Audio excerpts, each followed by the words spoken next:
Welcome to the Endo Belly Girl podcast. I'm your host, Alyssa Chavez. I'm a nutritional therapy practitioner and restorative wellness practitioner on a mission to change the way that we support women with endometriosis. Endo is a full-body disease that impacts your mind, body, and spirit in countless ways that aren't often addressed the way that women truly deserve. We are here to talk about all of it. Please keep in mind that the content of this show has been created for educational purposes only and should never be used as a replacement for medical diagnosis or treatment. Hey, my friend, and welcome back to the Endo Belly Girl podcast. So today's episode is going to be kind of a different format from what you're used to from me, and that's largely because I have been noticing a lot of talk in the news and on social media about this article that came out recently. It's kind of been a hot topic as of late, and I just wanted to talk about it a little bit because I think it's something that's really important for endo warriors. But like so many things that are out there on the internet and out there on the media, I think it's important that we really understand the facts. So so you all know what I'm actually talking about here, so I'm not just confusing you. I'm talking about there was a research article that came out very recently it was actually from Berkeley, UC Berkeley, that was talking about they did some testing on tampons and discovered some heavy metals in there, including arsenic, lead, and cadmium, which are some of the heavy metals that can be toxic, especially in higher doses. And of course, I've seen so many people sharing this information and, talking about it. And so I wanted to actually look up the research paper itself, the article that came out, to kind of hear it from the source and then break it down for you today. And most importantly, because I feel like the internet is so full of just fear-mongering these days. It's just a thing, right? You hear all the things that you should be avoiding. This is toxic, that's toxic. And I hear a lot of people come to me and just say, oh my gosh, Alyssa, I feel like it's so frustrating trying to be healthy because it seems like everything is toxic. Everything is an issue for our bodies. And I totally get that frustration. I feel that 100%. So I wanted to come on here today, not just to talk to you about this article that came out, this research paper, but also to share with you some other options. So if you're hearing this information and going, oh great, well now I can't use tampons either. Cool. Now what do I do? So I wanted to leave you with some actual other options, some actionable steps that you can leave with today. So we'll start by talking about that article, especially if you haven't heard about it yet. I want to kind of break that down for you first, and then we'll talk about what you can do instead. So stay tuned for that. Okay. Now, I do want to say first and foremost that this is why I wanted to dig in and actually do some research on that. So, I'm not just taking it for the word of some media article that came out, because there have been quite a few. So I went and looked, and there is an actual research paper that came out from UC Berkeley. So it is actual real research and should be taken into consideration. This isn't just a big media scheme or something like that. And what they did is they tested tampons and figured out that they contained arsenic, lead, cadmium, and other toxic heavy metals. So I just wanted to share a quote. This is from Jenny A. Shearston, who is she's the lead author on the article and a postdoctoral scholar at the UC Berkeley School of Public Health and UC Berkeley's Department of Environmental Science, Policy, and Management. And this is a direct quote from her saying, "Despite this large potential for public health concern, very little research has been done to measure chemicals in tampons. To our knowledge, this is the first paper to measure metals in tampons. Concerningly, we found concentrations of all metals we tested for, including toxic metals like arsenic and lead," end quote. So that's kind of what had been come up with. And it's true, right? It's tampons, right? There's something that many people use for many hours a day, for days in a row, every single month for years and years and years and years. So it is something that is important to be aware of what you're actually putting in your body. I know on this podcast, we tend to talk a lot about nutrition and, the food that we're taking in, which of course is super important too. But when we're talking about things that our body is coming in contact with in general, things that you're putting in other parts of your body is super important too. And I think the first thing that's really important to note is that your vagina is highly absorbent, right? Even more so than your skin, more so than most other parts of your body, with the exception of your digestive system, of course, because that's built for the purpose of digestion. But our vagina is very highly absorbent. And so even smaller amounts of contaminants like heavy metals, and this particular research was done specifically on heavy metals. It doesn't even mean that that's the only issue that might come up, but that's what this particular research was testing for. And so because your vagina is highly absorbent, that means that you do have a higher risk of actually absorbing that into your bloodstream. Now, why are heavy metals even a problem in the first place? Well, that's probably important to be aware of as well. Heavy metals can increase your risk of diseases like dementia, diabetes, and cancer. It can also increase your risk of infertility. So that's something that's super important for a lot of endo warriors who might already be struggling with fertility. And it can also impact your liver, your kidneys, your brain, your cardiovascular system, your nervous system, your endocrine system, and can harm fetal development if you do become pregnant. So there's a lot of things that these heavy metals can impact in your bodies. And just to be clear, we're all going to be exposed to some amount of heavy metals, right? So even I was looking through the research, and some of the metals they're testing for are actually some of the essential minerals that our body needs, like zinc, I believe, was on the list, and copper. You actually need some amount of those in your body. They are essential minerals, right? But it's all a matter of balance. It's a matter of how much of that you want in your body. And if you're being exposed at, kind of a higher level and over a longer period of time, like with a tampon that might contain some of those heavy metals, that's where that can become a problem. Now, one thing that's I think is really important to note, because I actually didn't realize this until I went in and read the article, because I actually even made the mistake. I saw the information shared. I kind of saw the brief overview of it, and I was like, oh my gosh, okay, there's heavy metals found in tampons. I can't say I was overly shocked based on some of the stuff I've heard before about tampons. But I actually initially thought, reading it, that they were just talking about the conventional tampons, kind of your big name brands. I was not aware that they were also talking about organic brands, and it turns out that they were. They actually tested all different types of tampons, because this was actually looks like it was well done research. Not all research is super well done, but they did test both US and European brands.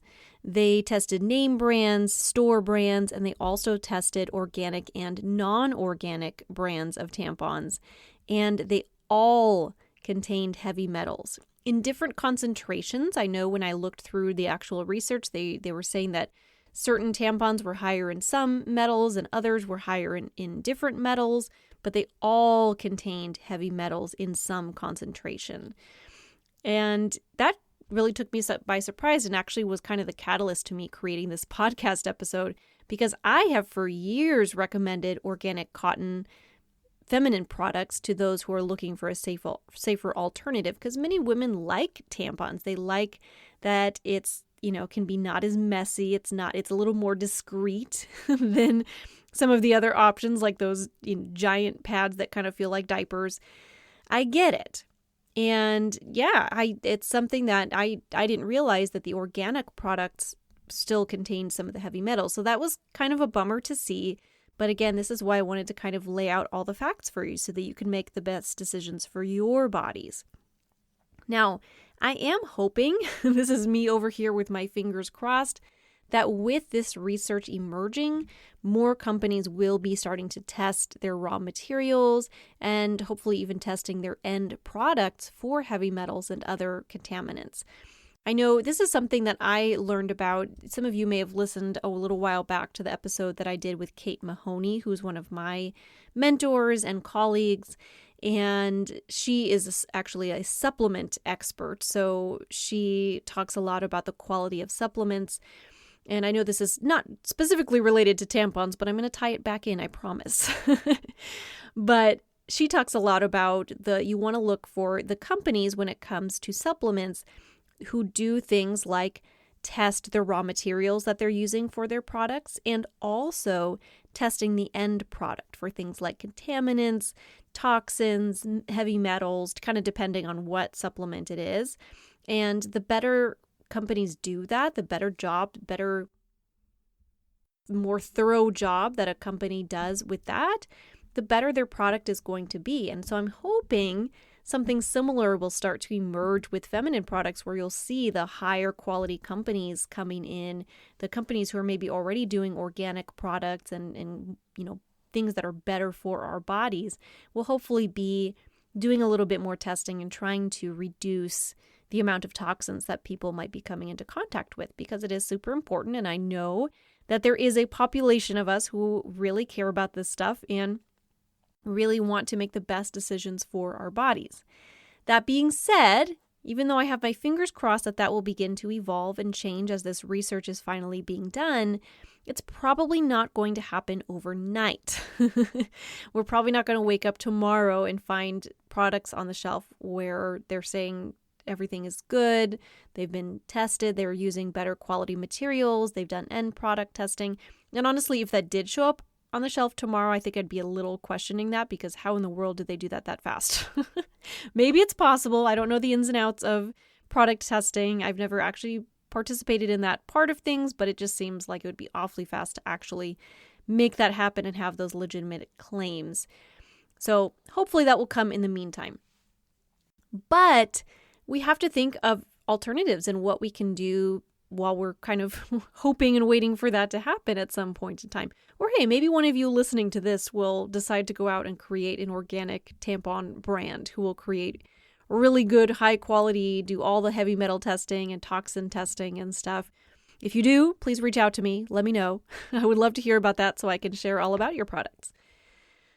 Anyway, there are still things like organic cotton pads out there. Now, I will say, this is just my brain thinking, just my logical brain thinking. Organic cotton pads are probably using the exact same materials as the organic cotton tampons, but they are not being inserted into your vagina. And we talked about the reason that heavy metals in the tampons is a big issue is because your vagina is very absorbent. If you are not actually inserting it, it's still in the vicinity, so it's possible there may still be some absorption happening. I don't actually know the ins and outs of that and how exactly that would work, but it's still touching your skin, it's still touching your genitals down there, so it's likely that if there are toxins present in a pad, it would still be absorbed to an extent, but I would guess probably not as much, because the interior of your vagina is the part that's really absorbent. So that's just kind of my 2 cents. That's not based on any science or research. That's just kind of my logic thinking about it. But I, as always, encourage you to make the best decisions for your body, taking all of this information into consideration, right?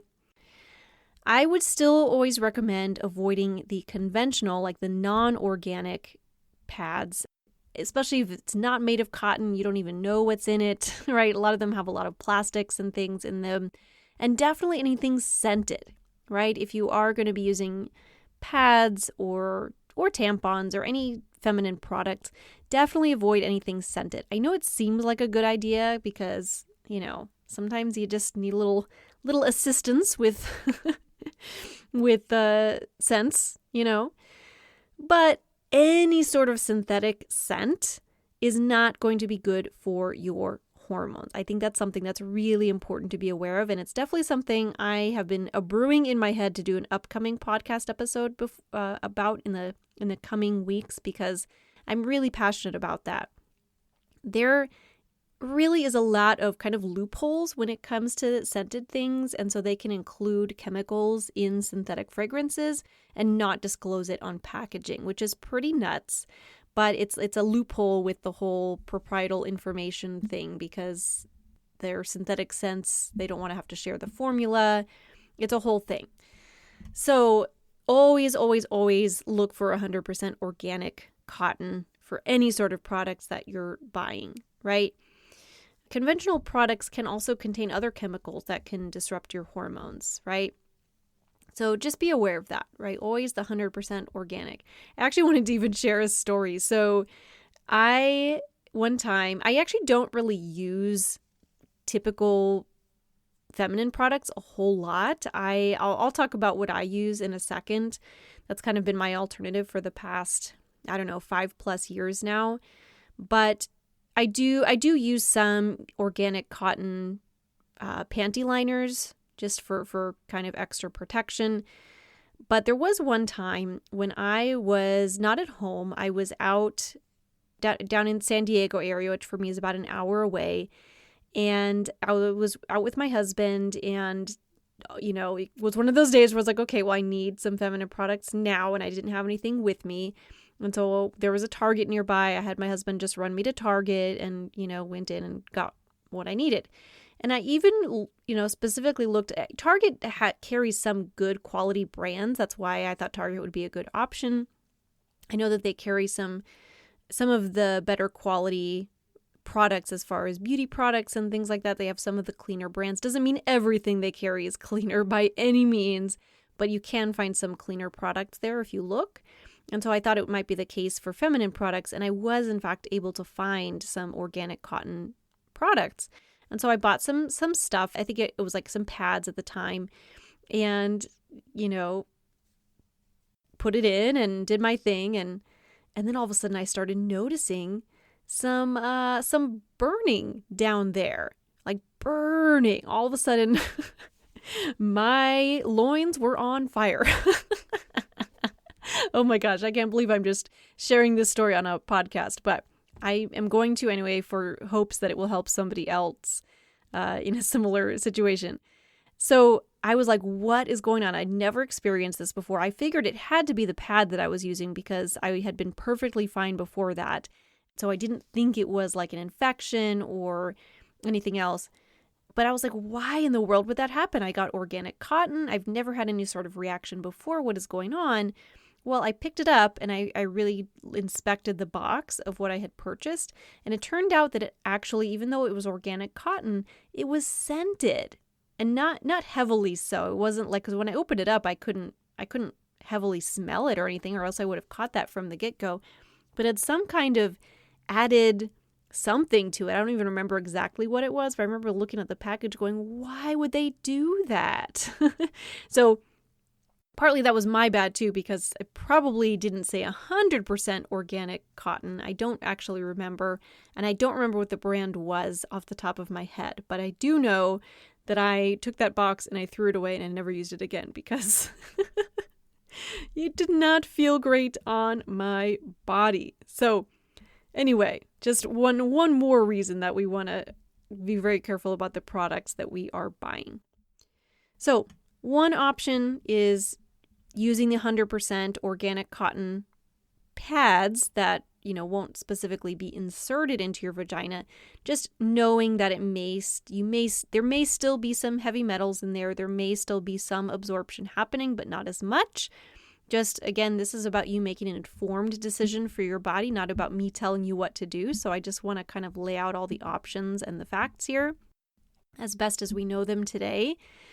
The next option, and this is what I actually use myself and have, I believe it's been about 5 years now since I switched over to using menstrual cups. And there are also menstrual discs, which are very similar. They're a little smaller and flatter. The kind I use are the menstrual cups. It kind of just looks like a little kind of triangular shaped cup that you do insert into your vagina. And I have enjoyed using that as much as you can enjoy using feminine products. I will say that there's some pros and cons. So I wanted to share a little bit about just my personal experience with these, because I know when I first heard about it, I think my sister is actually the one who told me about menstrual cups. I had never heard of them. And when I first heard about it, I remember going, that doesn't sound very fun. Just like having to take this cup and dump it out and rinse it. And that doesn't sound like a whole lot of fun. Whereas the tampon, you can kind of just pull it out, not really look at it, toss it, done. And so, yeah, I was a little hesitant at first, but I thought, you know what, I'm just going to give it a try, because honestly, my first thought with that was, gosh, I feel like that could save a lot of money. So, which it has, honestly, over the years.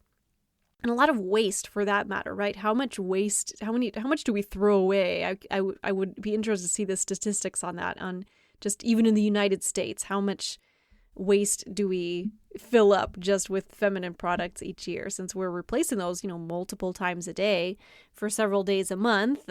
Some people more, some people less, of course, but, it's a lot. And goodness knows, those feminine products have not gotten cheaper over the years either.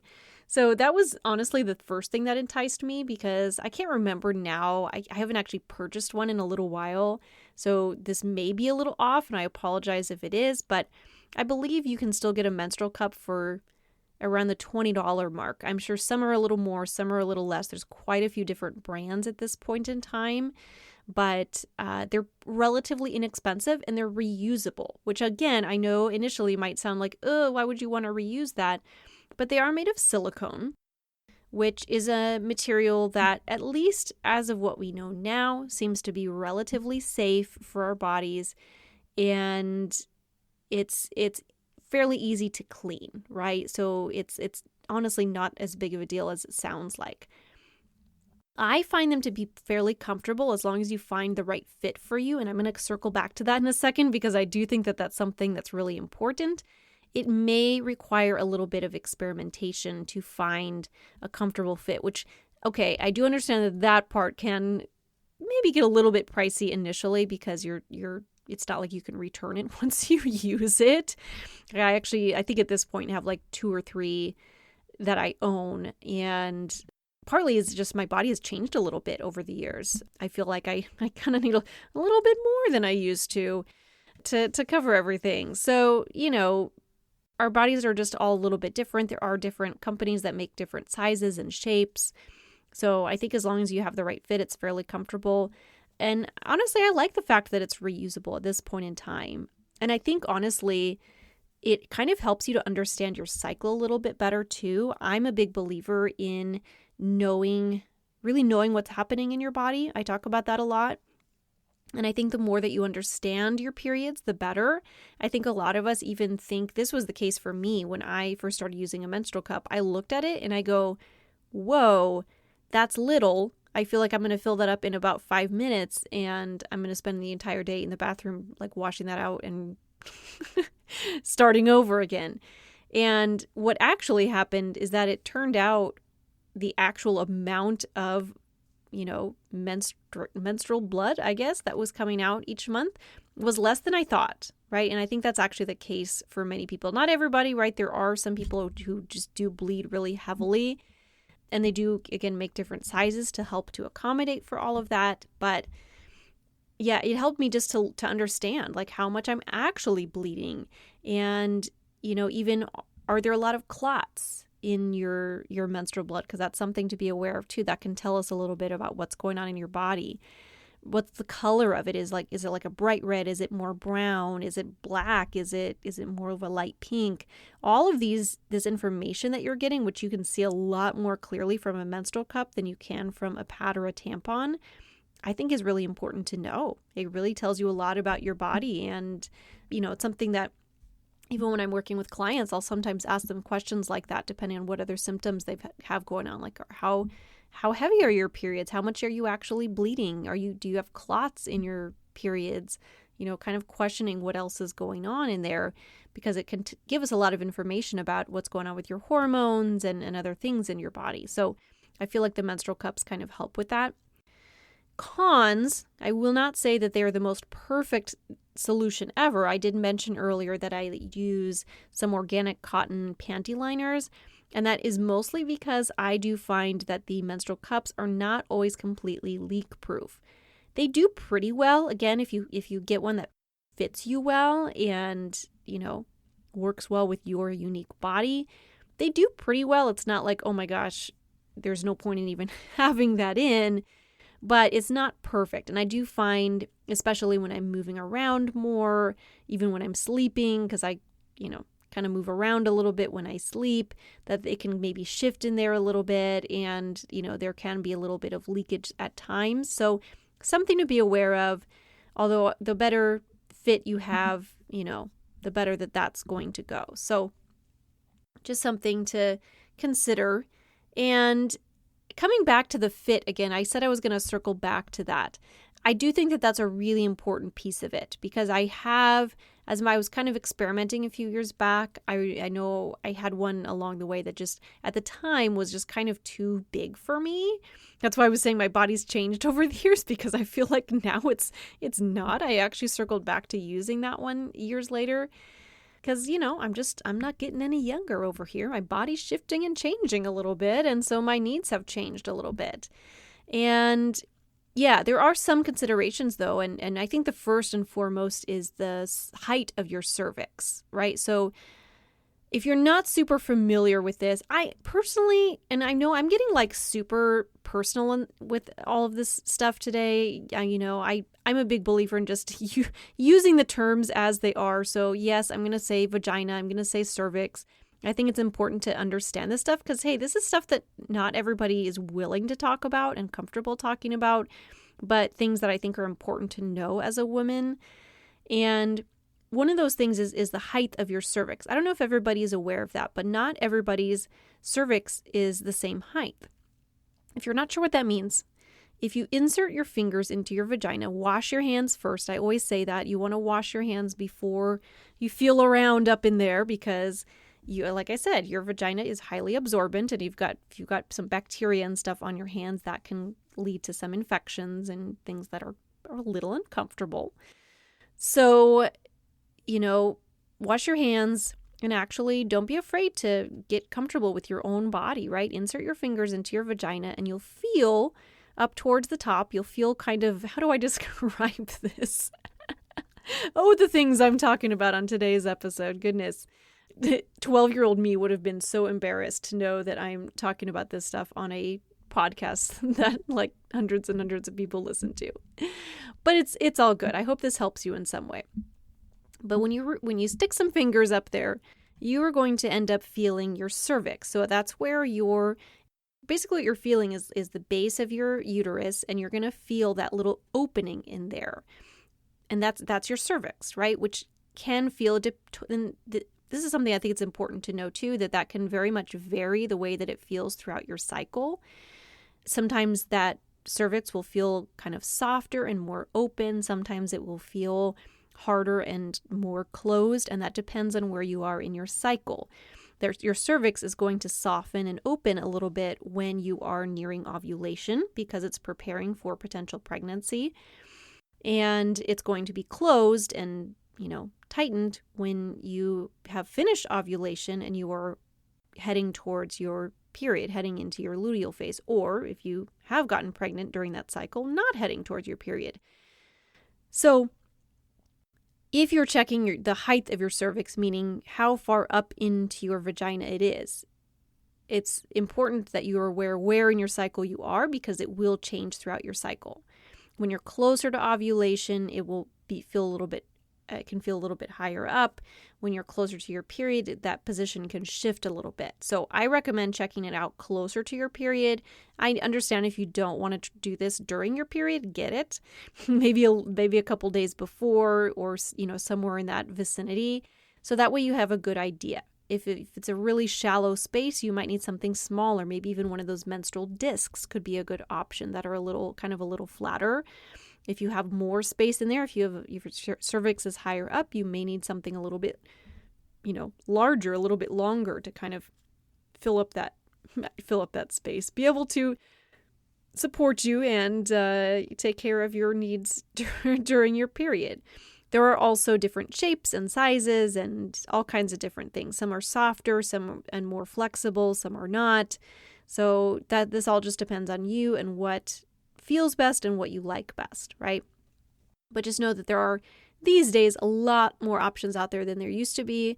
I have even thought about doing a little more experimenting myself as my body has changed over these last 5 years and maybe finding something that's a better fit for me, especially like I said, I've been having a little bit of a leakage happening that I would not like to have. So may require a little bit of experimentation, but those menstrual cups or menstrual discs are definitely an option. Okay.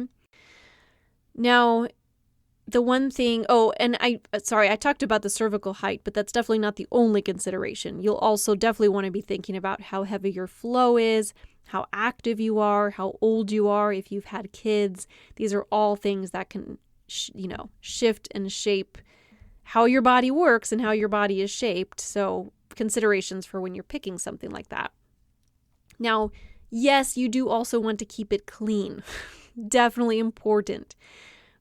This is what I do, and I don't know, maybe there's better advice than this out there. I'm sure there are people who can offer alternatives, but this is what I do. In between, like on a day-to-day basis, when I'm on my period, I'll take that menstrual cup out and I'll just wash it in the sink, right? Just with soap and water, just to make sure it's clean in between. But what I do is each month, right when my period starts, I actually boil mine. So I take that menstrual cup, it's silicone, so it won't be affected by the boiling water. And I just throw it in some boiling water for like 5 minutes or so, just to make sure it's nice and disinfected before I use it again in the new cycle. You could also do that probably at the end of your cycle, and I have done that before too. But I just feel like because it's kind of just been sitting around for the last, 30-ish days since I last used it, that I kind of prefer to do it right at the beginning, so I know it's nice and clean before I start. So that's what I do. I'm sure there are other ways. I know they do make some specific, pH balanced cleansers and stuff. Again, I would just be aware of what's in those things, right? Or what chemicals might be in there. Are there synthetic fragrances and things that you don't want in your body, because you probably don't want to clean your feminine products with that stuff. Another option out there is the period underwear, right? So this is kind of moving on from the menstrual cups, or you could definitely use it in conjunction with as well as extra protection. There are some companies out there making some good period underwear. Now, again, the ones you want to look for are going to be the organic cotton. And who knows, we may have the same consideration with that. Okay, it's still cotton. Is it coming from the same sources as those tampons we talked about earlier? Maybe. I don't know the answer to that. But again, at least it's not being inserted into your body. So maybe it's a safer option. It may not be the best bet, though, if you have a super heavy flow. I haven't actually used the period underwear myself. I've heard good things about it, but I could definitely see how it might not be the best option if you have a super heavy flow.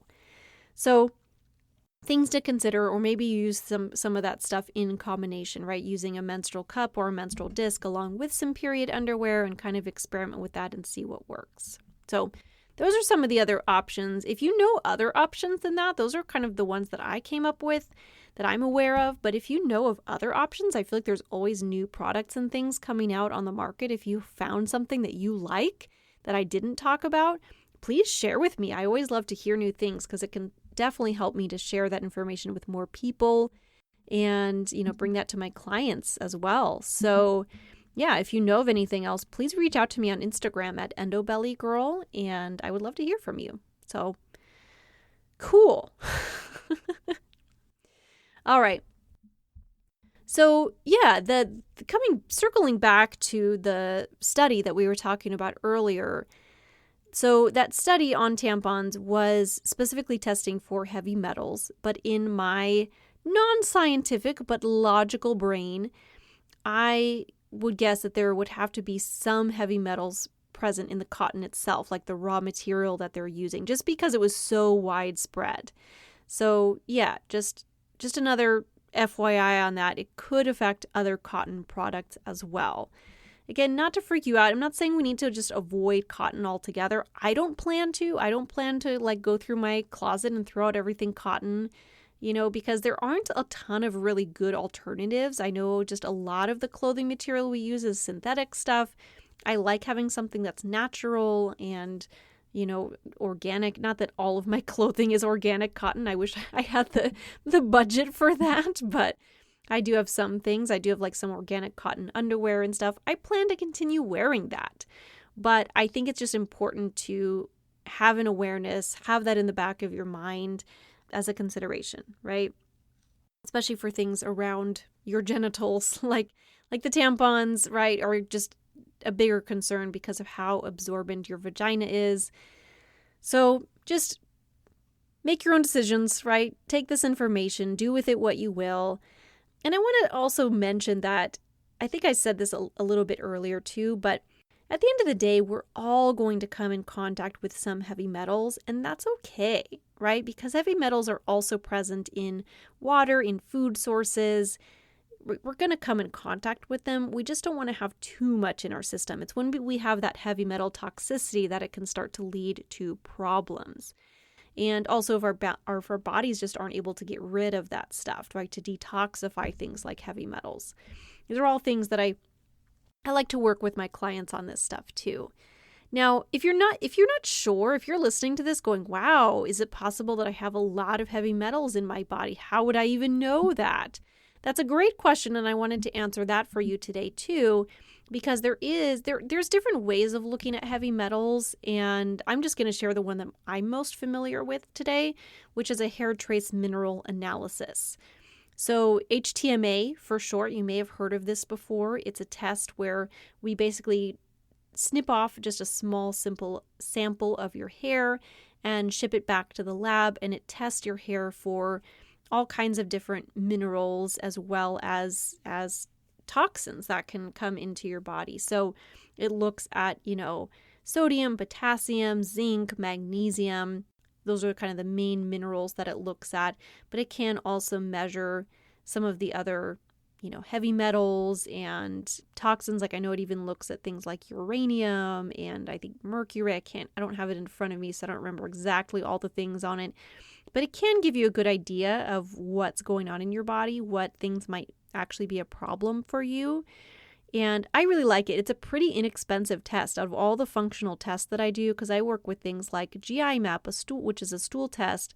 I do blood work with my clients. I do hormone testing like the Dutch test. I have all these different functional tests that I can run on people. And I like HTMA in part because it gives you a lot of information, and also because it's a pretty dang inexpensive test compared to some of the other functional tests. So it's pretty cool if that's something that you might be interested in. There's a lot of practitioners out there that work with HTMA these days. So, if you're already working with a naturopath or, functional practitioner of some kind, you could ask if they do HTMA. Of course, you can always reach out to me if that's something that you're interested in. But I just wanted to mention that as an option. If this is something you're concerned about, say, oh my gosh, I've been using tampons for years and now I want to know what's going on in my body. Do I need to do some detoxifying? It can give you some clarity on that. And the hair is cool because it gives you basically like a 3-month history of your mineral status. So it's not like it's just today, like it can be for some of the other testing where it's just a snapshot of right now in the moment. So super interesting information on that. I'm actually going to be talking about HTMA more on a future episode because it's super fascinating. It's something that I've gotten into lately. It's just so interesting what you can learn from your hair. I just wanted to throw that in there today, just in case you're wanting to kind of learn more about that. And, well, that's all I have for you today, my friend. But thank you so much for joining me on this journey. I hope that was helpful for you and I was able to bring a little clarity to this topic that's been talked about a lot lately. So hopefully you have a better understanding of where things are and some options that you can look into. Of course, if you have any questions on anything that I talked about today, feel free to reach out. I really do love to hear from people because as a podcaster, I'm just sitting here talking into a microphone.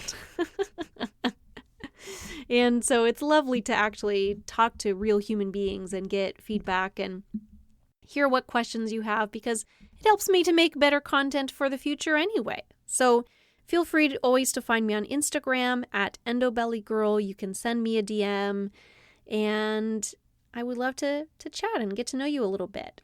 And also, if you're just enjoying these episodes and getting a lot out of it, I would love if you can even take a moment to hop onto whatever app that you're using. Well, maybe not whatever. I don't think all of the apps have this, but if you're using one of the major ones like Apple or Spotify, I would love if you even take a moment to leave me a rating and or a review. Just let me know what you think of the show, if this has been helpful for you, or if you can think of somebody else who might benefit from this episode, because even though this podcast is for women with endometriosis specifically, this episode I know can be helpful for so many women. So if you know somebody who might benefit from this information, feel free to share, right? Spread the good word. Help this information get to more people so we can all live healthier and better lives. All right, my friend, we'll talk soon. Much love. Thank you so much for joining me today, my friend. If you loved what you heard, be sure to share with a friend and subscribe so that you can keep coming back for more. If you are ready to take the next step towards getting to the root cause of your endo symptoms like endobelly, pain, fatigue, and so much more, you need to download my free ultimate guide to building your own endometriosis diet. You can find the link in the show notes or at www.endobellygirl.com. Until next time, my friend.